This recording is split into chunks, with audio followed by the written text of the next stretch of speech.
Κάτσε να σηκωθώ λίγο γιατί χτύπησε η πόρτα. Ποιος είναι? Έλα, τι κάνεις, καλά μου είσαι? Γεια σου, τι κάνεις? Καλά είμαι.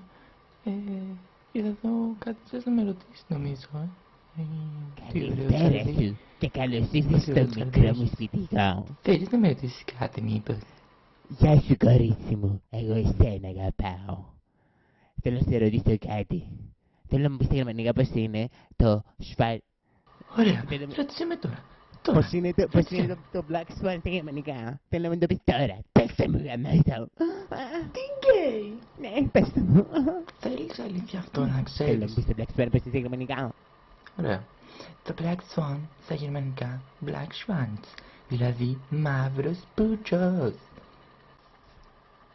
Τι με κοιτάς? Τι είπες? Εγώ τώρα τρελάθηκα. Τρελάθηκα γάματα εγώ. Μαύρη πουτσα. Δεν το πιστεύω αυτό που άκουσα. Έχω μείνει άναυδος. Έχω μείνει άναυδος και γιατί φεύγεις? Γιατί?